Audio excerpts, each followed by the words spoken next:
KaraokeBooks. A Tale of Two Cities. Written by Charles Dickens. Audiobook. Chapter 10. Congratulatory.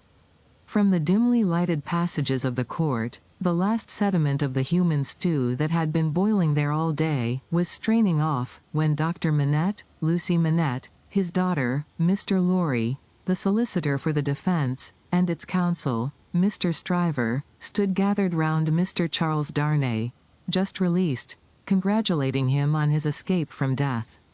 It would have been difficult by a far brighter light to recognize in Dr. Manette, intellectual of face and upright of bearing, the shoemaker of the garret in Paris. Yet no one could have looked at him twice, without looking again, even though the opportunity of observation had not extended to the mournful cadence of his low grave voice, and to the abstraction that overclouded him fitfully, without any apparent reason. While one external cause, and that a reference to his long-lingering agony, would always, as on the trial, evoke this condition from the depths of his soul, it was also in its nature to arise of itself, and to draw a gloom over him, as incomprehensible to those unacquainted with his story as if they had seen the shadow of the actual Bastille thrown upon him by a summer sun, when the substance was 300 miles away. Only his daughter had the power of charming this black brooding from his mind. She was the golden thread that united him to a past beyond his misery, and to a present beyond his misery, and the sound of her voice, the light of her face, the touch of her hand, had a strong beneficial influence with him almost always. Not absolutely always, for she could recall some occasions on which her power had failed, but they were few and slight, and she believed them over. Mr. Darnay had kissed her hand fervently and gratefully, and had turned to Mr. Stryver, whom he warmly thanked. Mr. Stryver, a man of little more than 30, but looking 20 years older than he was, stout, loud, red, bluff, and free from any drawback of delicacy, had a pushing way of shouldering himself, morally and physically, into companies and conversations, that argued well for his shouldering his way up in life. He still had his wig and gown on, and he said, squaring himself at his late client to that degree that he squeezed the innocent Mr. Lorry clean out of the group, "I am glad to have brought you off with honor, Mr. Darnay. It was an infamous prosecution, grossly infamous, but not the less likely to succeed on that account. You have laid me under an obligation to you for life, in two senses," said his late client, taking his hand. "I have done my best for you, Mr. Darnay, and my best is as good as another man's, I believe." It clearly being incumbent on someone to say, "Much better," Mr. Lorry said it, perhaps not quite disinterestedly, but with the interested object of squeezing himself back again. "You think so?" said Mr. Stryver. "Well, you have been present all day, and you ought to know. You are a man of business, too." "And as such," quoth Mr. Lorry, whom the counsel learned in the law had now shouldered back into the group, just as he had previously shouldered him out of it, "as such I will appeal to Dr. Manette, to break up this conference and order us all to our homes. Miss Lucy looks ill, Mr. Darnay has had a terrible day, we are worn out." "Speak for yourself, Mr. Lorry," said Stryver, "I have a night's work to do yet." "Speak for yourself." "I speak for myself," answered Mr. Lorry, "and for Mr. Darnay, and for Miss Lucy, and, Miss Lucy, do you not think I may speak for us all?" He asked her the question pointedly, and with a glance at her father. His face had become frozen, as it were, in a very curious look at Darnay, an intent look deepening into a frown of dislike and distrust, not even unmixed with fear. With this strange expression on him his thoughts had wandered away. "My father," said Lucy, softly laying her hand on his. He slowly shook the shadow off, and turned to her. "Shall we go home, my father?" With a long breath, he answered, "Yes." The friends of the acquitted prisoner had dispersed, under the impression, which he himself had originated, that he would not be released that night. The lights were nearly all extinguished in the passages, the iron gates were being closed with a jar and a rattle, and the dismal place was deserted until tomorrow morning's interest of gallows, pillory, whipping post, and branding iron should repeople it. Walking between her father and Mr. Darnay, Lucy Manette passed into the open air. A hackney coach was called, and the father and daughter departed in it. Mr. Stryver had left them in the passages, to shoulder his way back to the robing room. Another person, who had not joined the group, or interchanged a word with any one of them, but who had been leaning against the wall where its shadow was darkest, had silently strolled out after the rest, and had looked on until the coach drove away. He now stepped up to where Mr. Lorry and Mr. Darnay stood upon the pavement. So, Mr. Lorry. Men of business may speak to Mr. Darnay now?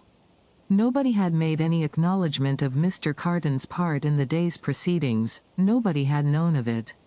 He was unrobed, and was none the better for it in appearance. If you knew what a conflict goes on in the business mind, when the business mind is divided between good-natured impulse and business appearances, you would be amused, Mr. Darnay. Mr. Lorry reddened, and said, warmly, "You have mentioned that before, sir. We men of business, who serve a house, are not our own masters. We have to think of the house more than ourselves."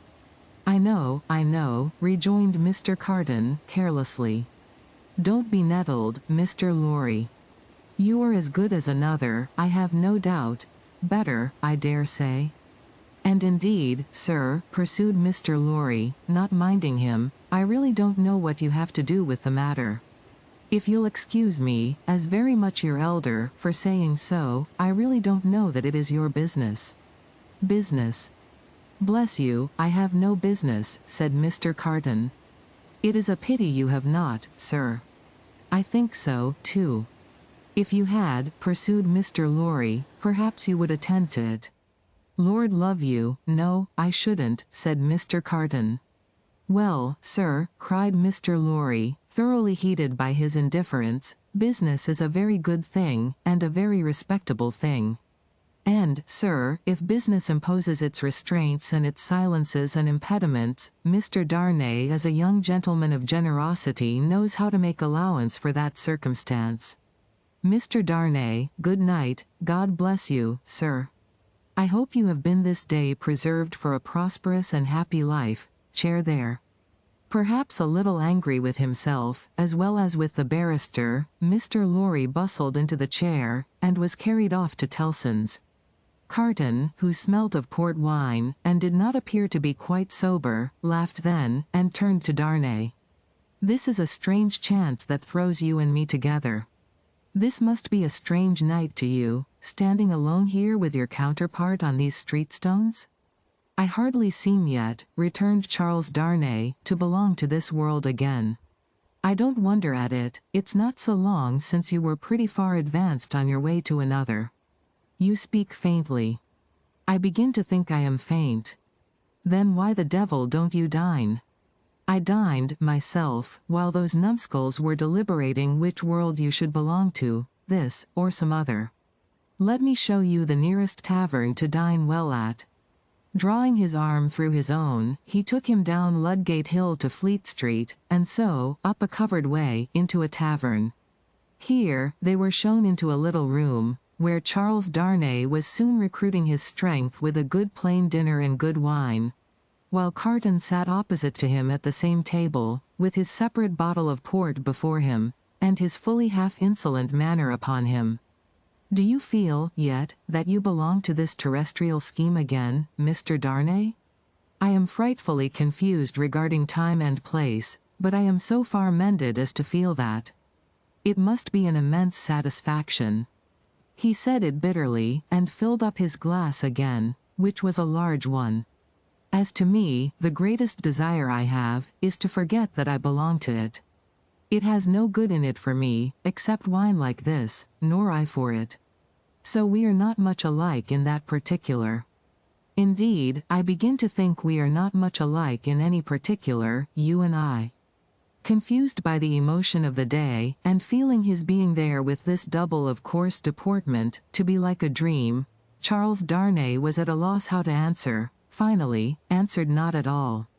Now your dinner is done, Carton presently said. Why don't you call a health, Mr. Darnay? Why don't you give your toast? What health? What toast? Why, it's on the tip of your tongue. It ought to be, it must be, I'll swear it's there. Miss Manette, then. Miss Manette, then. Looking his companion full in the face while he drank the toast, Carton flung his glass over his shoulder against the wall, where it shivered to pieces, then rang the bell and ordered in another. That's a fair young lady to hand to a coach in the dark, Mr. Darnay, he said, filling his new goblet. A slight frown and a laconic yes were the answer. That's a fair young lady to be pitied by and wept for by. How does it feel?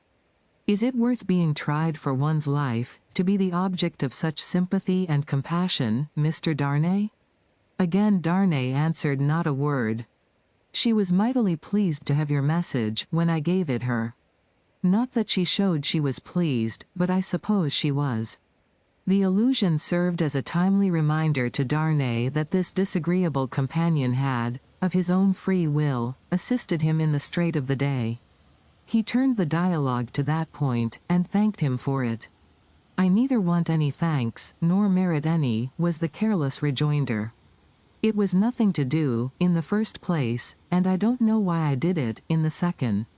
Mr. Darnay, let me ask you a question. Willingly, and a small return for your good offices. Do you think I particularly like you? Really, Mr. Carton, returned the other, oddly disconcerted, I have not asked myself the question. But ask yourself the question now. You have acted as if you do, but I don't think you do. I don't think I do, said Carton. I begin to have a very good opinion of your understanding. Nevertheless, pursued Darnay, rising to ring the bell, there is nothing in that, I hope, to prevent my calling the reckoning, and our parting without ill blood on either side. Carton rejoining, nothing in life. Darnay rang. Do you call the whole reckoning? Said Carton. On his answering in the affirmative, then bring me another pint of this same wine, drawer, and come and wake me at 10. The bill being paid, Charles Darnay rose and wished him good night. Without returning the wish, Carton rose too, with something of a threat of defiance in his manner, and said, a last word, Mr. Darnay.